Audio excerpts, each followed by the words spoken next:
The other side of the road is safe, where we sidestep being bothered and avoid getting involved. But rolling up your sleeves and boldly going where few dare to tread, that's walking through Samaria. Each week on our podcast, we introduce you to the special few who walk in the spirit of the Good Samaritan. On behalf of the Giving Company and your hosts, David Hendrickson and Dan Riveros, welcome to the Walking Through Samaria podcast. Hey everybody, welcome to the Walking Through Samaria podcast. I'm your host, Dan Riveros, with my co-host, David Hendrickson. And here we are, separated, not in the same space, remotely, taking steps backwards back into quarantine, kind of feels Dan, like we have definitely taken steps backwards. A very 2020 feeling, 2021. 2021 was supposed to solve all of this, and we're making no progress anywhere on the planet. It's very frustrating. You know, new year, same me. Who do we got, David? I am really excited to tell all of our listeners that Suzy Sammons is in the house. Suzy, welcome. Woohoo. I don't know why I say in the house. She's in Oregon. I'm in South Carolina. Dan's in Georgia. She's in the Zoom house. Yes. Zoom house. Yes, which I would imagine you've spent thousands of hours in the Zoom house over the last 10 months. And we're very appreciative, Suzy, that you're spending another bit of time with us. Suzy is a colleague of ours, and she was a colleague of ours for a number of years. And our headquarters are in Alpharetta, Georgia. She lives in Oregon and decided to stay in Oregon for her family and her ministry, which made total sense. But we miss her a lot, but we use technology to stay connected like we are today. Suzy, it's so good to see you. I'm going to read your bio for our listeners, if you don't mind. Tell them a little bit about, the queen of brand, Suzy Sammons.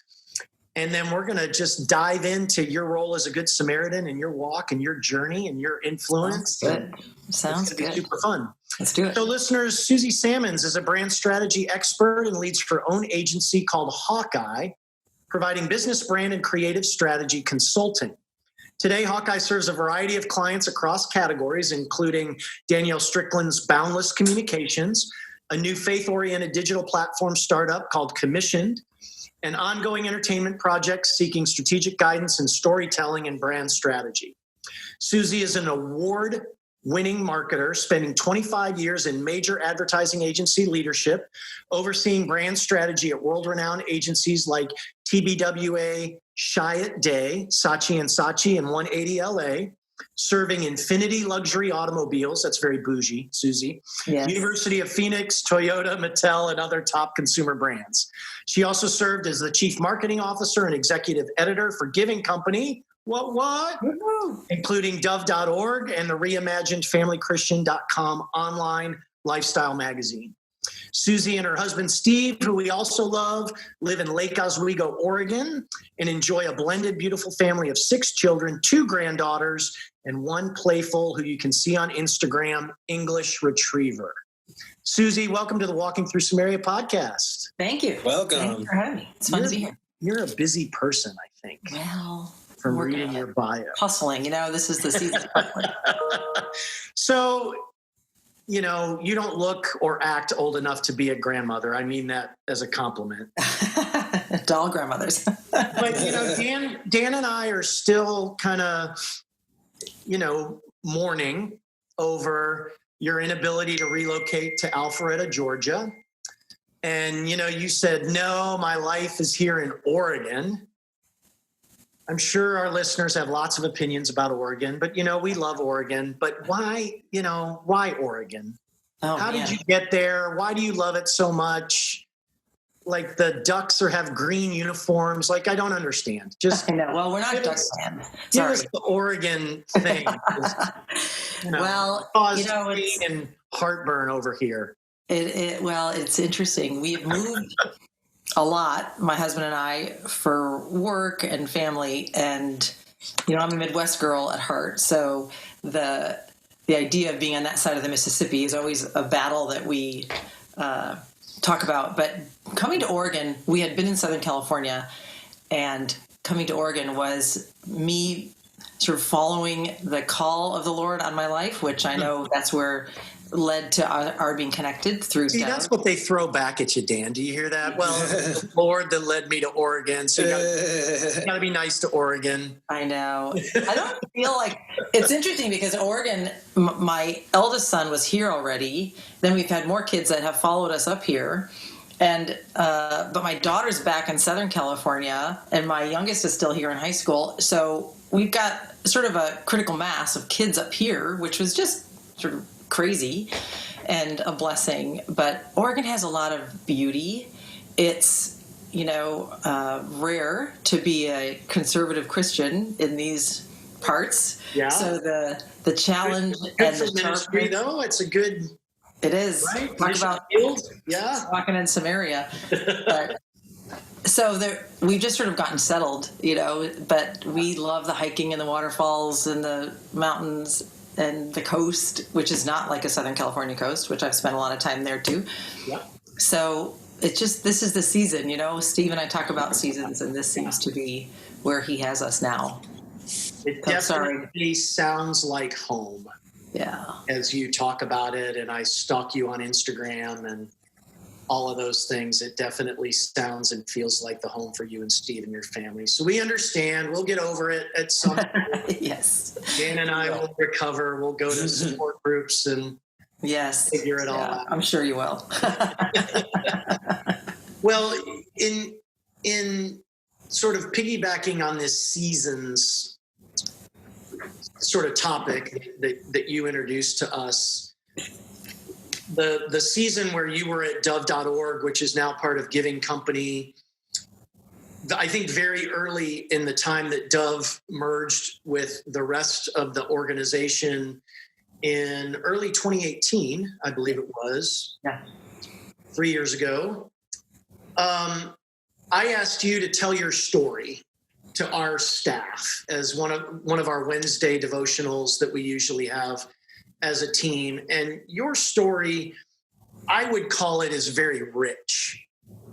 Diversity of experience, some challenges and hardships, and frankly, it's never that I would wish hardship upon anyone, but one of the things that you and I have experienced is kind of this bumpy road. And one of the things that we like to kind of expel in these conversations is this perfect Christian life, kind of scenario.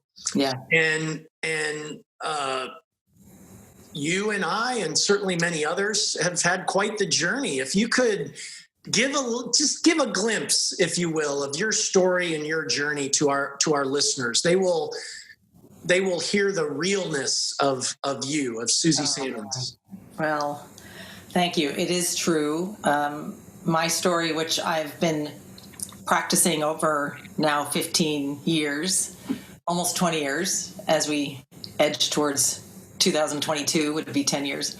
Yeah. Or 20 years, rather. Keep in mind, I do this podcast so that I can make other people tell their story, so I don't have to tell mine. That's how it works. So. Remind me of that at the end. Yeah, exactly. But it's our narrative, right? And so one of my great passions is to get stories told, and I know that the Lord has me where I am today so that I can get my story told. So I'm happy to share a little glimpse of it, but I also come from a great line of story. I think we all do, and I've become passionate about bringing forward those stories of our heritage, and then what does that mean for the next generation that we shape? So that's the biggest thing about, I think, like Dan's the next generation. Yes, Dan. This is for you, Dan. All ears. Oh gosh. Dan, I know doesn't have to hear my story. That's for sure. But so it's our narrative. I come from, and how we spin it. We can spin yarn, right? Sure. But I come from I'm middle of 5 kids, Midwest Catholic family upbringing. So there's that whole sort of idyllic, the stuff you see on, Christmas movies. Yeah, wholesome, right? Yeah. Yeah. Yeah, I was an altar girl at 11, right? I was the first altar girl in the Detroit Archdiocese. And so I was all in on that. But what I didn't know was that the Lord would have to really rescue me as an adult and really come to a different relationship with him. So, then the sort of underlying story that really shaped my early adulthood was a father who, for all of his great sort of creative and entrepreneurial and all those things that he gave us, he was an alcoholic, an unhappy person, and he sought happiness from another woman for most of my parents' marriage. So for my parents' 20-year marriage, he was, otherwise occupied emotionally and very much an alcoholic in our life for 15 of those years. So that was very formative, obviously, for me. And I know that as one of 4 sisters and a younger brother, it's just a huge impact. The kind of disruption that is for a teenager's life when they find out that's been going on, when it all comes to light, when everything gets exploded and disrupted, right? That's a very formative moment. So then I entered my 20s, and subsequently, after hopefully enough formal school, I entered the crazy world of advertising agency life with all of this kind of perfectionist shaping and all those things that we needed to perform to keep our facade good. And there's some of that comes from religion. There's certainly some of that comes from the upbringing you have from your parents. And so I then spent my 20s and some of my 30s just being very successful in an image-driven advertising life, but really broken and duplicitous on the inside, and seeking the Lord, but rationalizing all kinds of bad behavior because it had to look good on the outside. And, so when my relationship with my father continued to be very tumultuous and very much a struggle, and I then was choosing my own relationships with men and with work and with myself, frankly, in the world, I did a really good job messing all that up. So when I was 40 was when my father was killed in a car accident, and that's when all of the relationships that I had constructed that were unhealthy, including my relationship with God, was completely shattered. And in that moment in my life was when Jesus stepped in and just put me back together and brought people in my life, including a sister that I had that had come to the Lord 10 years earlier and was reborn. But it was in that very incredible season of when I was not till 40 years old that he put me back together, and then has since then been using, which is just a couple of years ago, actually. No. That's right. Back to the grandmother comment. I'm a baby Christ. Absolutely. But, he has then just activated and used my life in the most, wild and crazy ways. And all of that, then what I've learned is that he just keeps using us. He keeps shaping us and keeps activating our experiences and our skills and our love for him and his love for us in ways in this world that hopefully we can then leave for the next generation of more knowledge of him and experience with him. But I have definitely been on that roller coaster of seeking him. And, there's those moments where you just are told things and you are experiencing things in the power of his Holy Spirit, where you hear he's loved you all along. He's been there all along, that just change everything for a person that feels like they're sort of unforgivable and unredeemable. And then when you experience those kinds of expressions from the Lord directly and through other people, that his love is limitless and it's been there all along and it will always be there. So that's the big game changer.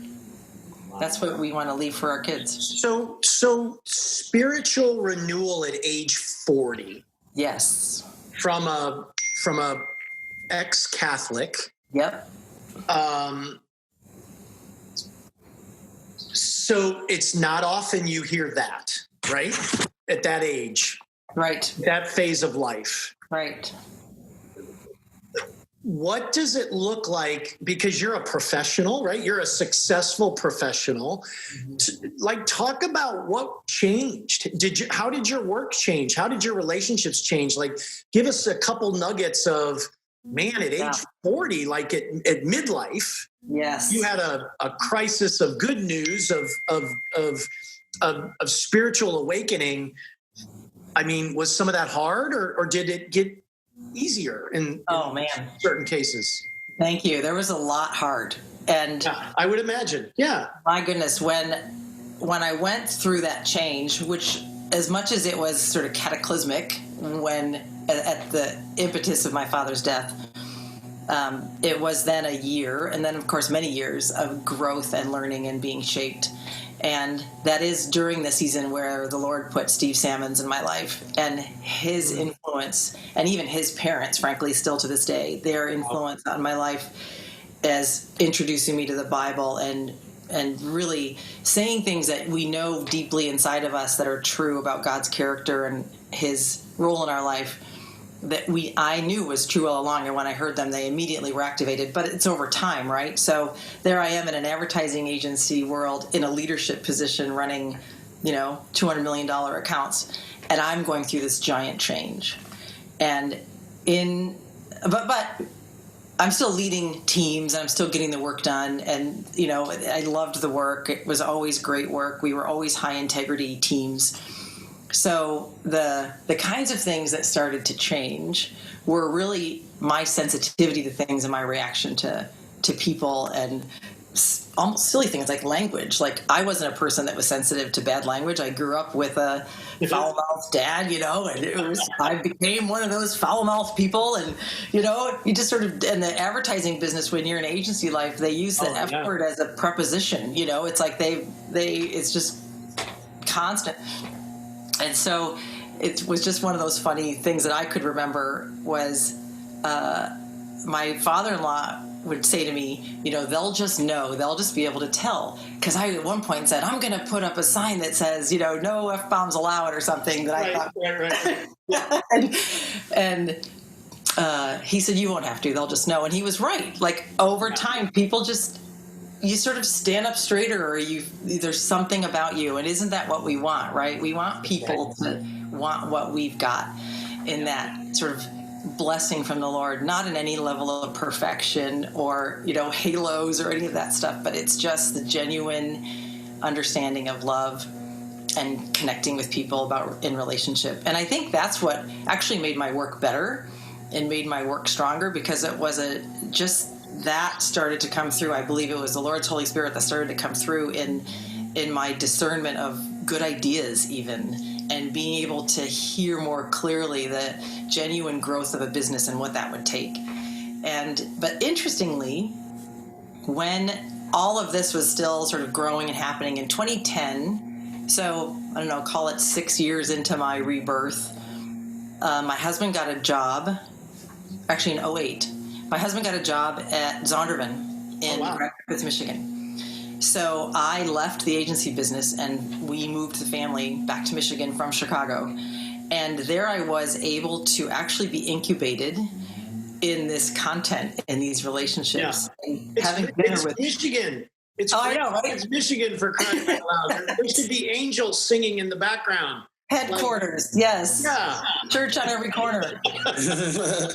And so there I was in this amazing ability to absorb content at an intellectual level, at a spiritual and emotional level, and have dinner with people that translate the Bible when I didn't even know what Bible translations were before that. Yeah, exactly. So it was just such great work of being able to be immersed in that content and all the great writers and thinkers that get published in that space. I was also would have to joke with my husband coming out of the agency business where we're buying Super Bowl ads and, creating giant campaigns for big marketers. I would, tell him, no one out there knows you're doing this, so people like Max Lucado and Karen Kingsbury, all these great thinkers and writers, I would joke with Steve, like, it's your own bubble. No one knows you're doing this. And so it was a little bit of a nasty joke that I would tell him, like, are we creating a bubble, which sort of gets to our conversations about Christians in business. Yeah. Because then I got sent back to LA, back to that 180 job with former colleagues who asked me to come run the Mitsubishi and other accounts. And there I was now, a fully transformed human. I mean, I was now walking in, I was completely, so I believe when people tell me they're transformed and they're a different person, it's true. The Holy Spirit does change you. And sometimes I think... Scary?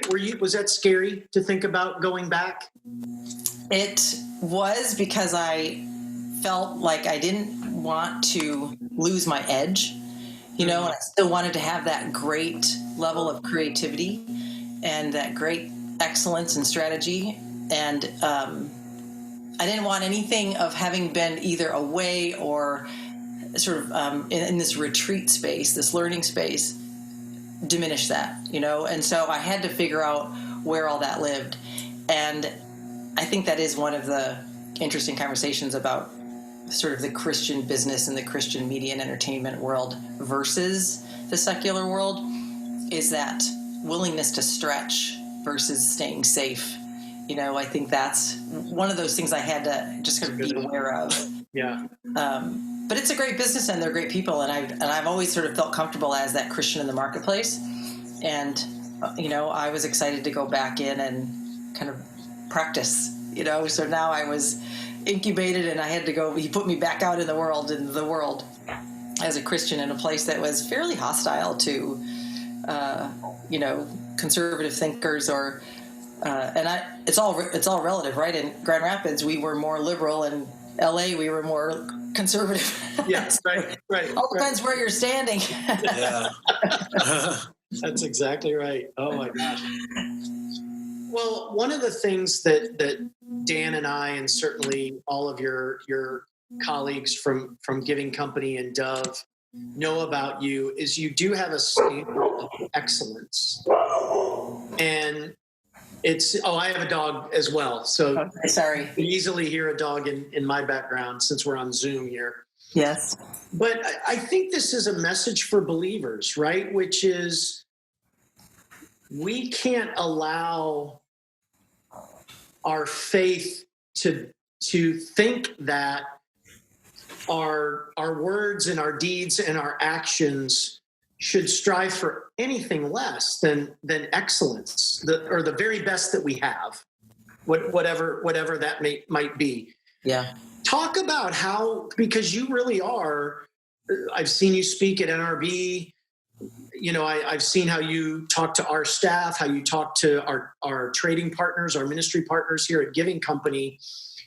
People know you're an expert. How did you get to be such an expert in brand strategy and messaging?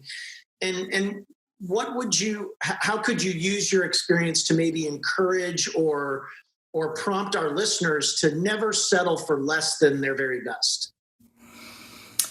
Yeah, becoming sort of that expert level of anything, is time. So as much as it's a young person's business, people like to say, that it is expertise over time. And having grown up in the business as it's gone through these giant changes in technology and consumer consumption of media, and even now today, of course, what COVID is accelerating is how people are engaging with all entertainment and content. Yeah. So it is time and staying in it through those changes and being able to bring the classic disciplines of marketing and strategy. I've worked with just the best strategists in the world, I believe, in being able to crawl inside a brand, and if it's one that needs reshaping or re-expressing, to really go deep enough and be able to hear the truths in context of that brand's role in the world. And I think that's the most interesting conversation. People talk now a lot about a brand's purpose and a brand's emotional role with people. And I think that's true even in this very transactional sort of culture and commerce world we're living in, that maybe it's momentary, or maybe it only comes into play when people have to choose between this brand or this channel and that channel. But it is an impact as far as what that brand is able to conjure up in terms of an emotional relationship with its audience. And so that has just been well trained and indoctrinated from the very beginnings of what they used to call account planning, and is now strategic planning. And I was fortunate to work at Chiat, where they were pioneers in that world. So I was just trained as a very young agency person in the discipline, and then fortunate to be able to work on brands where there's a lot of money, frankly. And I think there is some impact of the kinds of budgets that the secular giant brands can deploy behind strategy and creative and production. And that does have an impact, although certainly in today's world of user-generated everything, there's less of an impact on if you're needing big budgets to create great creative. And so I think that's the adjustment I had to make in coming, even frankly, joining with Dove and bringing all that I was passionate about to take on Dove. When the board called and asked me to take over Dove, Steve and I both had a relationship with Dove in the past, just as consultants and partners to help them develop new activations and initiatives. Steve was actually the one that put together the Dove channel, that relationship with Cinedigm that's alive today. And what I was... Shout out to the Dove channel, by the way. Shout out to the Dove channel. Shout out to the Dove channel. Yes. Subscribe today. Go subscribe if you can. DoveChannel.com. And what I knew in my heart after seeing the impact of the dollars that brands can spend on media, and then as I was reborn and now very sensitive to what God wants to do in the world and what He wants His love to come to life as in the world, the power of media just can't be denied, right? The power of creative and content influence and entertainment. So that became my sort of passion.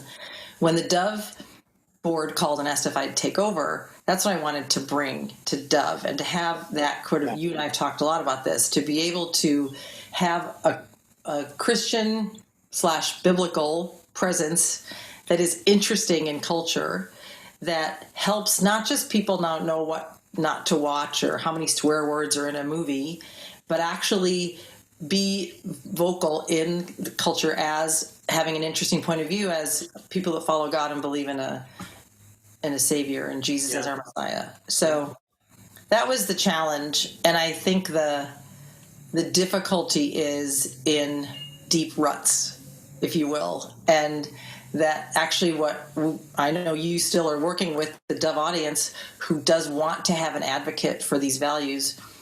It's right. Hard. Yeah, it's hard for that then to translate into influence in culture versus just pulling back from culture because they won't listen, or Hollywood still wants to push every envelope every year. There's a new envelope being pushed, and it's hard to watch Netflix content, so there's still a need for a wholesome, healthy, family-oriented, entertainment channel and space. I think then that gets into the conversation of Christian content, and that we have a separate bubble, that we're trying to make our own creative that makes us comfortable, tends to then just separate us from culture. Yeah. And not have us be influential in culture. And that's the difficulty. And talk maybe about, that leads me to like Heartbreak Ridge, or I Can Only Imagine. Maybe the movie makers are doing the best right now. I don't know.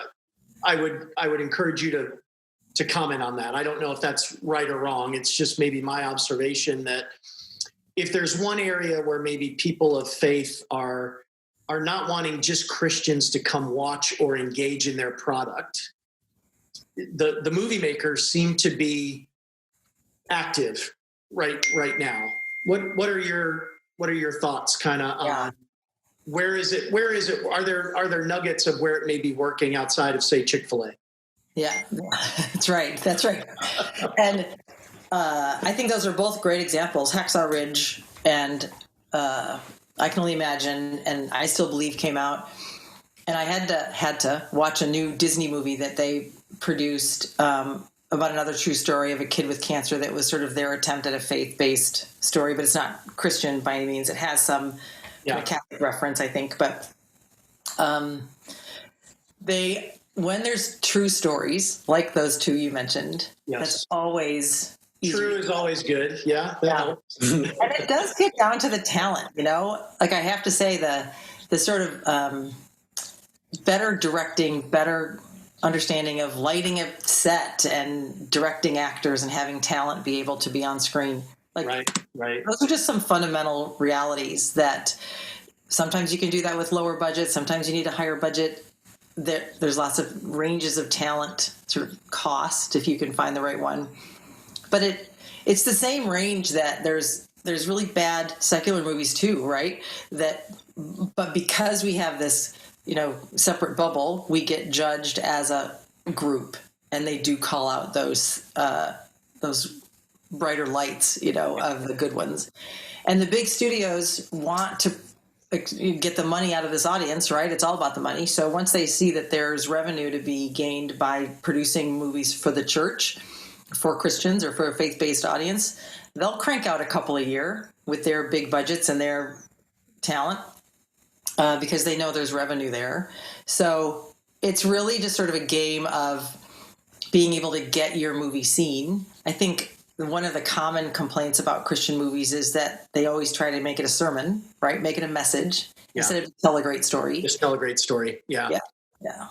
So I think that's where we're getting better at year after year. And I think there's more energy, especially there's a little bit of reaction to the hostility. I think there's, as we go into this new decade, at least a lot of the people I'm talking to now, there's still effort behind creating a safe place for Christians to have their conversations on social media or this commission, this entity I'm helping, I'm on their board, and they are launching a platform that'll be a whole universe of resources for Christians to be able to operate.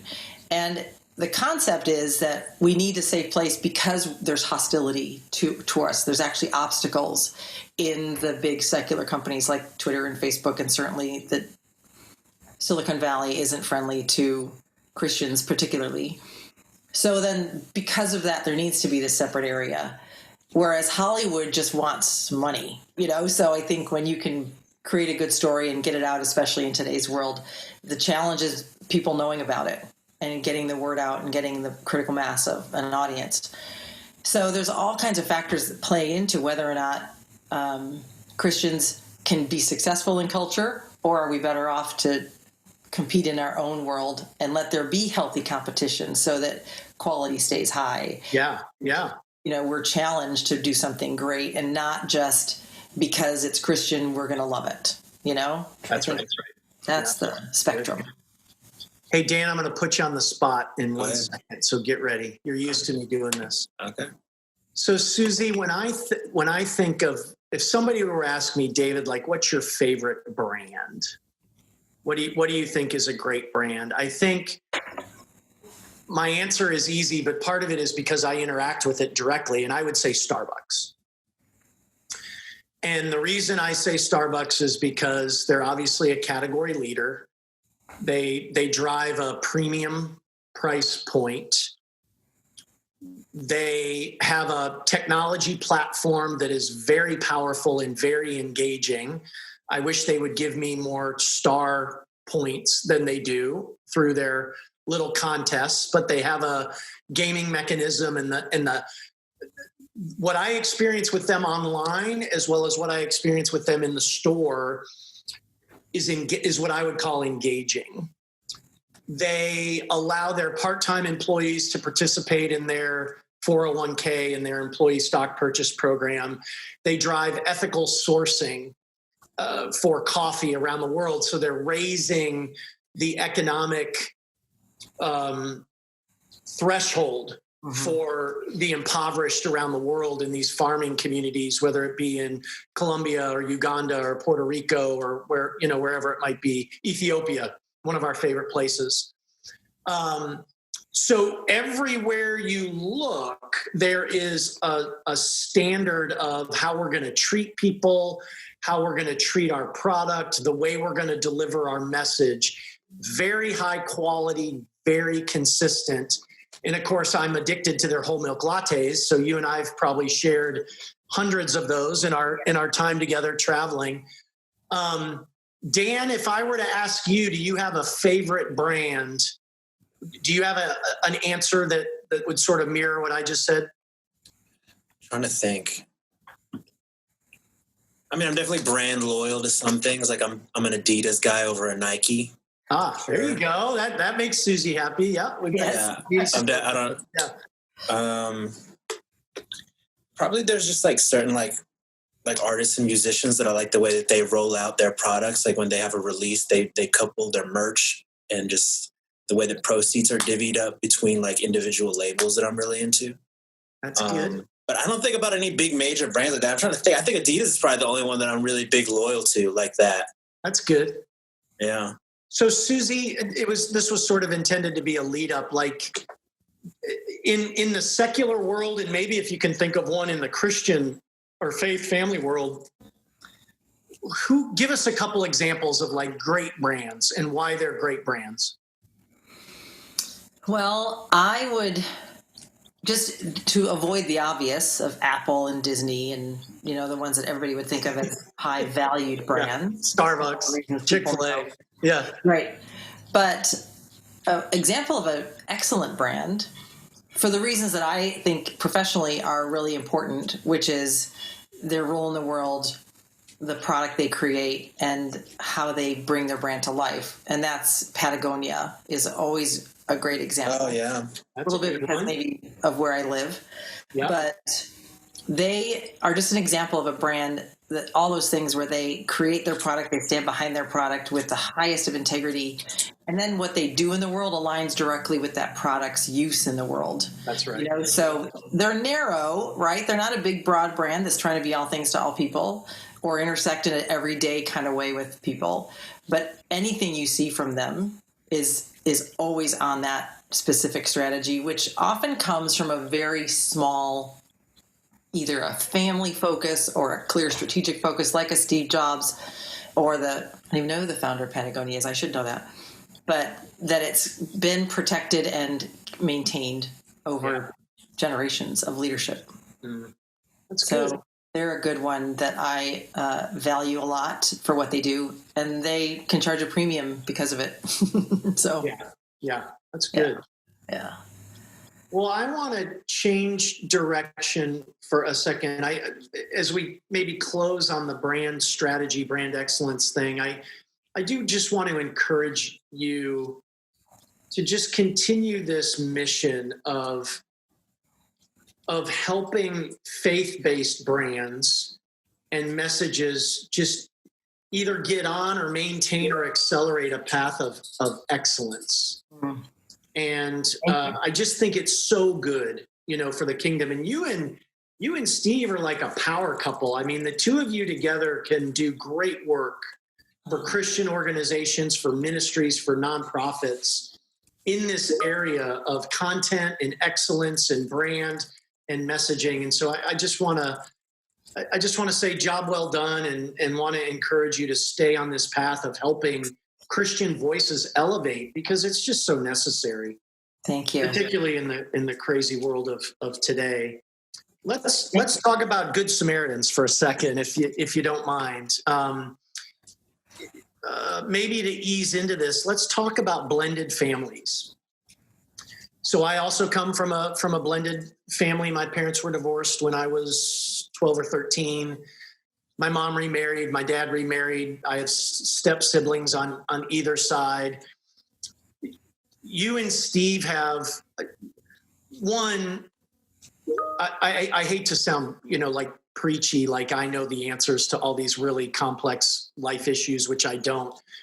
But I think we got to give grace as Christians to blended families, to divorced couples. Like, it's tumultuous and it's trauma and it's just not pleasant. And for blended families, they're taking a step forward. And I just want to make sure that the Christian voice is one of love and grace and redemption and renewal, like we've talked about. Talk a little bit about you and Steve and in that realm of blended family, because at least on Instagram, it seems to be, like you guys are doing really well in this category that we should all have more support of and awareness of. Yeah, it's so interesting, and I appreciate all that. I really do, including the encouragement for our work. When we got married, and we're so early, instantly surprised by our own child after having been through divorce, and I had 2 children from my first marriage, and he had 3 boys from his first marriage, and he was unable to have babies, and he had cancer and all that. So we were older, right? We were in our 40s. Yep. And so the fact that I ended up with child at 41 years old was quite a surprise and quite a miracle, clearly by God's hand. Even the doctors said so. So there was so much about the beginning of our relationship that felt very miraculous and very guided by God. And then we knew going into a marriage that was a remarriage that had been through both of us had been through a lot in the decade or so prior, that we needed help. So we sought help. That's good. And we did premarital counseling. We did divorce recovery counseling. We did blended family groups with other blended families that actually the one we did wasn't even a Christian family group. But then we realized too that it really was imperative that God become the purpose in every decision we make. And everything was really about the kids and the health of the kids. And my mother, after discovering or really being sort of made aware then, what she probably already knew was my father had been unfaithful for so long. Yeah. To this day, she's 85, has never encouraged us to think ill of my father. She forgave him. She's, very loyal Catholic today, relies on the church for her guidance. So she set the example for us, and I think created a foundation in us at a very, very deep level of the power of that forgiveness and being able to move forward. And so the relationship I have with my ex is very healthy, and we're very much together on how the kids are the priority. It wasn't always that way. It was many years of pain. Sure. He had many years of pain in being alienated from his boys. So I always encourage couples that there's time and there's faith and there's just consistent, diligent, and get help. Yes.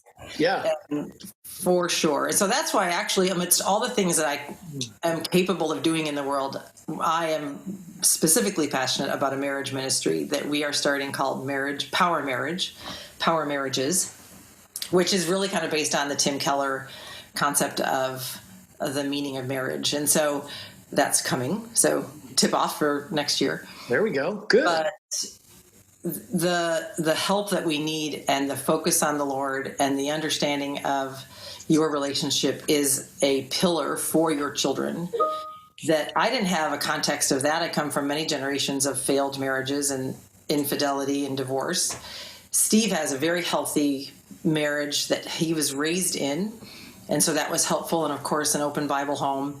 So the number one thing for us that has drawn all of our kids to us now, including his 3 boys and their families, is our honesty and our brokenness and our reliance on Jesus and that redemption, and every day being flat out honest about that. They've told us that as adults now, for them to see how we've walked out this life in service to the Lord, and sort of in spite of their angst, but always in deference to their needs, they feel it now, and they see it as how they want to enter their marriages and raise their children. And what more could you ask for, right? That's all that matters. And so if you can survive divorce and then find love again and then be blended, there's so much help out there. Gospel-powered parenting, boundaries for teens. There's great books and help in this space, and we were diligent about following that advice. But it's also just accepting your own need for grace and then sharing that with your children and your spouse, right?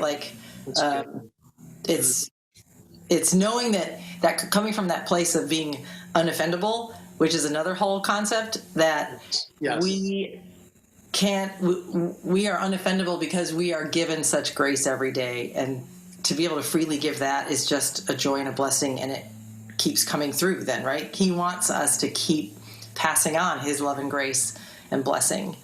And then there's plenty. It's not a scarcity mindset. It's endless love, limitless love. So, and when you go through the tough times, like frankly, 2020 was tough, job changes and just constriction of many things, and sort of the typical things you kept hearing about divorce rates and COVID because of financial pressures or just annoying being around each other all day. Like, there's kind of human things that we have to overcome, and we have to point upward. And so there's a lot of encouragement I could give to families. And I also think that as Christians, you're right. When you go into a marriage ministry as a divorced and remarried couple, I think that would be unusual, because we went to 10, 11, 12 marriage retreats every year. I mean, one every year. Yeah. And everybody had a perfect marriage, right? Everyone was married for 30 years, and everybody was like, exactly. Yeah. This is a vacation. You're getting away from the kids. Like, you don't. How do I relate to this? Yeah. I'm, this broken person that I can't tell anybody about my scandalous past. And of course, I've learned that isn't true. We need to share it. Yeah. That's good. That's good. Rhonda and I did a marriage seminar, I guess is probably the best way to do it. Hour and a half once a week for 8 weeks or 10 weeks at Willow Creek back in the day. And our mentor couple, they were right there at the divorce, point before they reeled it back in. And their authenticity was what made it, I hate to say enjoyable, but it made it productive, right? It made it engaging and real. That's so good. That was one of the biggest sort of lessons for me in entering into this Christian space, and certainly in the media space. I knew nothing about sort of the expected paradigms of Christians in ministry. Yeah. I would never consider myself a expert in Christian ministry, but what I do know is that there is a need to be invitational and open and remove the facade of perfection and the fear of being broken, because it isn't just the sort of religious liturgical faiths that have that problem, right? That all of us realize that the church is everywhere. It's all of us. And it's not a structure or a building, which I think we've learned more than ever. Probably learned that in 2020. Well, let's expand on that a little bit. I would venture to say, I don't want to be assumptive here, that one of the reasons you're encouraging the church to be more invitational is because of your brother. Tell us a little bit about that family dynamic that you have as well, and how you've been able to witness, stay true to your witness, and yet embrace and all of those things. Yeah. I have actually a cousin who became my brother. Back to the blendedness. Yes, cousin to brother. Yes. That's right. And he and I were just fast running, partying 20-somethings.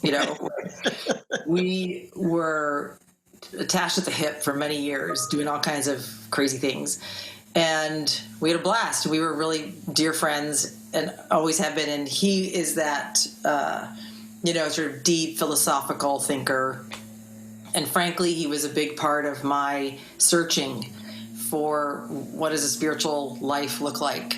And as I was not as comfortable I couldn't find God in my pews at the Catholic Church when I was in my 20s, and he would introduce me to, the Celestine prophecy and New Age and all of these other kinds of thinking. So, frankly, there was you had it all. You had it all at that time. Been there. Another sort of true reality about we Christians as adults, we can be open to everyone that's on their journey, right? And never assume you know where they are at their journey. So my cousin brother, then in his mid-20s, informed the family that he was gay and was living a homosexual lifestyle, which, of course, that was before I was, that didn't change anything about our relationship. And then over the next many years, as I was going through all of my difficult marriage issues in my first marriage, he was always there for me, and he was always one of those voices in my life. So when I became reborn, when I went through my change, and my father's death, of course, he was very close to that too. Yeah. He assumed that because I was now a reborn Christian, air quotes, He was out. that he would be out of my life. Yeah. And he made that assumption because of what he knew culturally about evangelicals. And of course, that was in 2002, 2003. And so even evangelicals in the media have evolved even more in that direction since then because of things like social media and whatnot. But in the early stage of that change for me, I didn't know he felt that way. And so our separation became, to me, more about, because my life had dramatically changed. I was now remarried, and I had a young child, and I had all this going on in my life. And it wasn't until I realized that we hadn't talked in a long time, and when I called, he didn't answer. And he finally told me that he assumed I couldn't love him anymore. Oh my gosh. Wow. And that was heartbreaking to me. Yeah. And it was shocking. But I understood it. And so it was a conversation that I can remember almost verbatim to this day, where I could clarify for him that was not at all what I had in my heart, nor did I believe it's what Jesus called us to be in the world, was people who hated anyone and or would reject anyone because of that issue. I think Christians tend to have very sharp focus on things that make them very uncomfortable. And that's one of them. And certainly divorce and infidelity and all those other sort of broken things that happen in our culture have different levels of sort of discomfort for the church and for Christians. And listen, the reality too of being in a creative space, right? Which certainly giving company brands want to be seen as great creative enterprises in the world. But in the creative space, and I have kids that are musicians and filmmakers, and you can't be in those spaces without having a really great diversity of people. And being comfortable around a diverse kind of people is one of the best ways to show them that kind of love that we're meant to show people. And I have the benefit of not having to set policy or set a church, statement of faith. I can just live. and I even tell my husband, who runs a, Christian university, that they do have to deal head on with policy in these areas. So I'm like you, I get to just believe that the Lord has called us to love. And the whole argument that you can find in many, many places online about affirming gay marriage or affirming the gay lifestyle as Christians, and people that get sort of separated, relationships get ended over these kinds of arguments. Yeah. And I'm just not one of those people that would ever let that happen. And while I can understand, as a trained marketer, you get to learn to understand other people's points of view. I think that's one of the most important skills to develop. Yeah, for sure. So I can understand it, but I don't subscribe to the idea that we're meant to be judge and jury over other people's journey, And there's a woman that we were on a service trip to Mexico from our church in Southern California, and we were all in a couple of vans and headed down to Mexicali to help build a church. And one of the young women that was with us, we were at a little roadside restaurant, and there was four of us around this one table, my husband and one of the leaders and this young woman. And she said, because we were talking about our life and our world and our relationship with the church, and we had shared our kind of short story, and she said, is now a good time for me to tell you I'm gay? And good time as any, right? sure. And I think she was bracing herself for some sort of reaction that might have been negative or concerned. And none of us had that reaction. We were like, sweet, what do you want for lunch? What are you going to order? Yeah. And I have seen her on Facebook, and she was living a gay lifestyle. And then for no reason at all, and I've had a little bit of a social fast for these last few weeks. But the other day I looked at Facebook, and she was on my feed, and she was absolutely a Jesus follower. Like, she was seeking Jesus, and she was already in that conversation. Yeah. And had told our pastor and was looking for, guidance. But she is now in what looks to be, if you believe what you see on social media, a heterosexual, loving, healthy relationship, and is still involved with the church. So we would have lost her if we decided that we couldn't, accept what was going on in her life and her heart at the time. So when my father was killed, I was 40 years old, and he was crushed by a truck. And he was in his car, had come to a stop, and a truck crushed him. And at the funeral home, the coroner said, or the mortician said, we don't know if we can make him presentable. And I think about that comment regularly when I think about my life at age 38, that if the Lord had looked upon me and thought that, right, that in fact, he could have looked at me and said, she's not presentable. We can't make her presentable. I was that sort of duplicitous and broken and messed up. But here I am, right? He has blessed me with more things than I can imagine. And he didn't call me broken. He called me redeemed. So we we can do is offer that to others. So good. So it's a journey. I so appreciate your wisdom there. And I do tend to think that in the world of faith, it's not too different from the world of politics. Bear with me for a second, because that'll throw everybody. But where the loudest voices may not be the most solid, right? Like, that's right. The people who are screaming from either side of the political aisle, I don't think are our most credible political leaders, right? And so people could misinterpret what Christianity stands for because of the loudness, the volume of just a few voices. Yes. That's what we've got to overcome, I think. Yes. So. There's a great little book called The Creative Minority by John Tyson and Heather Tibble, and they talk about that. And it's one that we know well, that often the most moderate and loving voices are overwhelmed or squashed by that loud minority.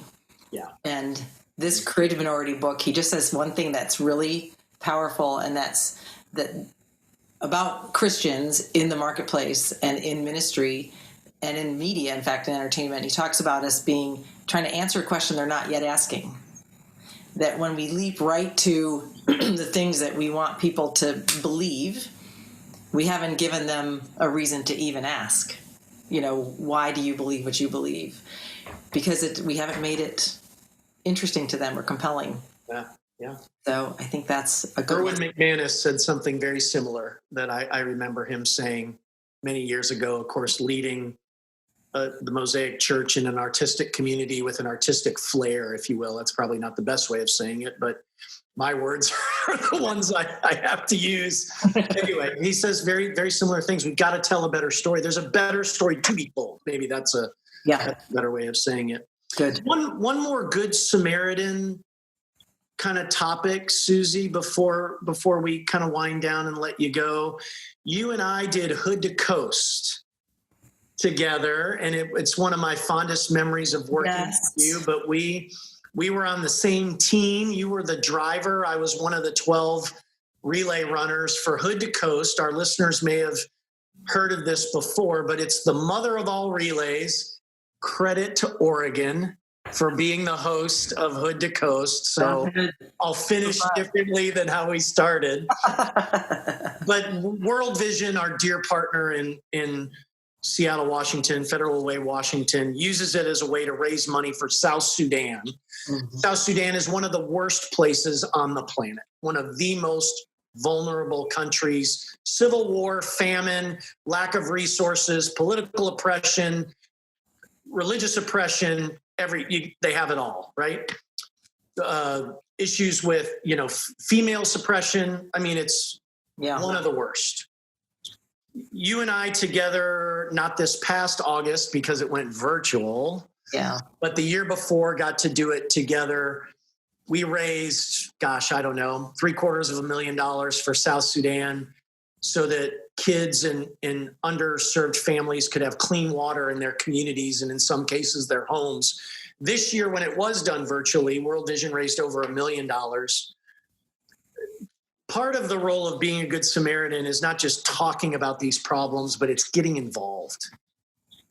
And you and I were able to get involved for a short period of time, right? 36 hours. Talk about that from your perspective. The company's heard me babble about it for many years. Our listeners have heard me babble about it. I'm writing a book about it. I'd love for our listeners, in your articulate, polished, brand strategist way, to just talk about what that experience meant to you. Oh man, I had no idea what I was getting into, really.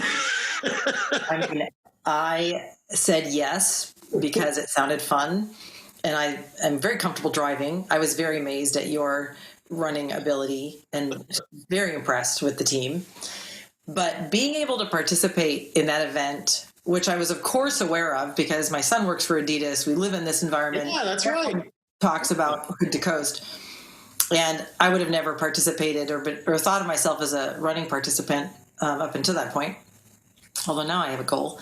But so I'd heard about the event, but being able to experience that event as a member of the World Vision team was just, I can only imagine, the best way to experience that event. And they put such commitment to their message and their purpose, but also operate sort of like it's a micro version of what we've talked about, where they have excellence in the team, in the preparation, in the fundraising, in the whole role for them being there.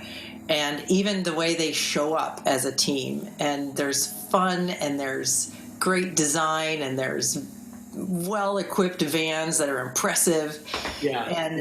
So in that context, amidst this then very sometimes scrappy event, that's a production amazement to me, like how they pull off this orchestration of all of these teams moving from the top of Mount Hood out to the Oregon coast is nothing short of amazing.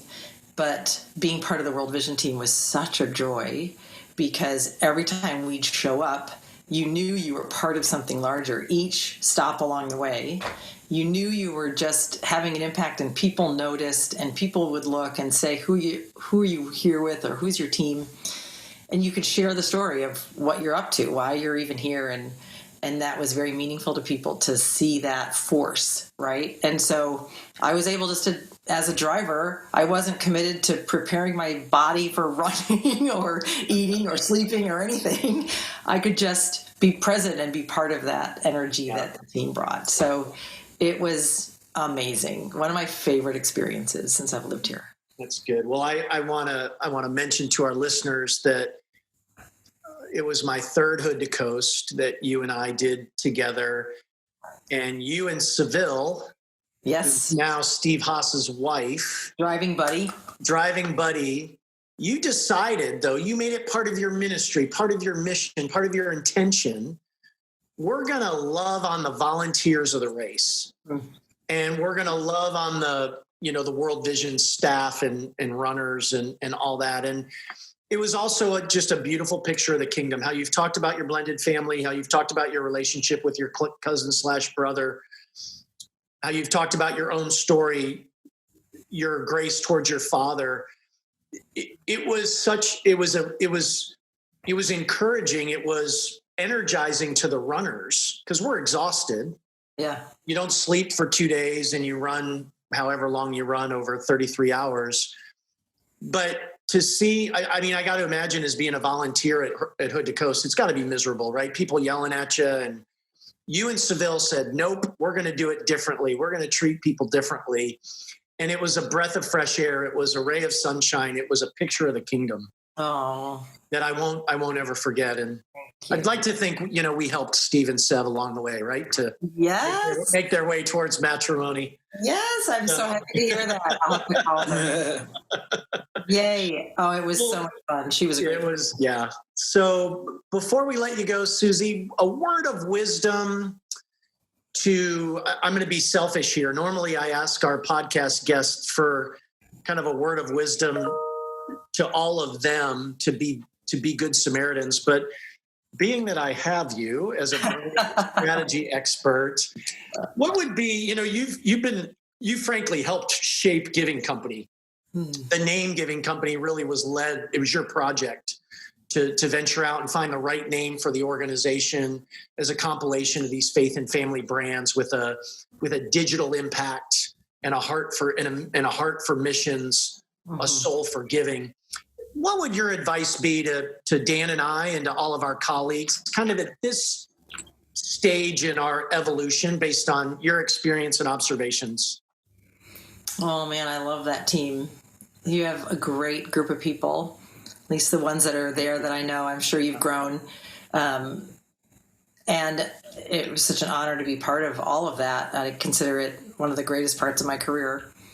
And I think it's what is that you have these great brands to steward that were, between Christian Cinema and Dove and Family Christian and I Disciple Too, that were each individually birthed out of a passion and a commitment and decades of devotion.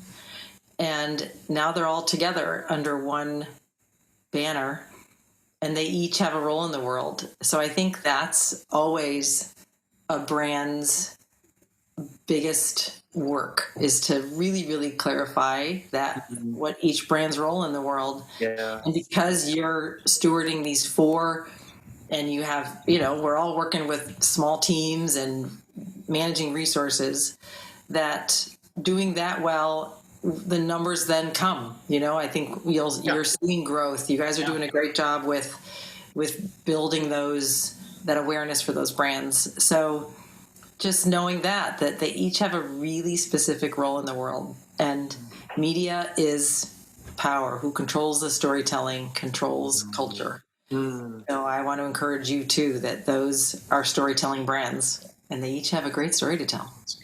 That's good. How about that, Danny? That'll make us all weekend, right? Yep, I'm on it.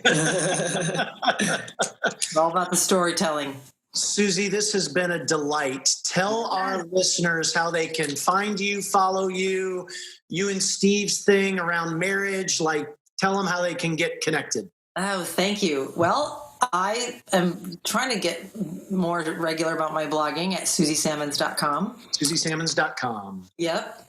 And PowerMarriages.com it's not live yet, but we'll be launching that this year. So I'll be announcing that. And then Hawkeye.pro is just where I do my brand strategy consulting. So I am on social media, although, like I said, I've been very quiet in these last many weeks. December, I just sort of took off, and I haven't geared it back up yet. But those are my main places of activity. Outstanding. So thank you for sharing. Well, my wish for everyone who is listening, for anyone who's in Christian media, I hope that you get the opportunity to cross paths with Suzy Sammons, because she is a unique voice in the kingdom today and has such a great story to tell. And it's not just because she's a great brand strategist, it's because she's authentic in who she is. And I hope that you all have garnered that from today's conversation. Suzy, it's just a delight to be with you. Wonderful to see you over Zoom. Gosh, thank you. I do hope to see you in Oregon or Atlanta or someplace in between sometime soon. We love you very much. Greetings from all of us at Giving Company, and best to you and Steve and the family. Yes, give my love to yours and the Giving Company family. And it is always a joy to stay connected. And I know we will. Awesome. Yep. Stay safe. Thank you. Stay safe, Suzy. Yes. Sure. Yes. Well, that's it for today, everyone. Thank you so much for tuning in. It has been my pleasure, David Hendrickson, to be with you on the Walking Through Samaria podcast with my co-host, Dan Riveros. Everybody have a great day. Thanks so much for tuning in. We'll talk to you next time. See you guys. For more content like this, visit us at givingcompany.com. Thank you for joining us, and we'll see you next time on Walking Through Samaria.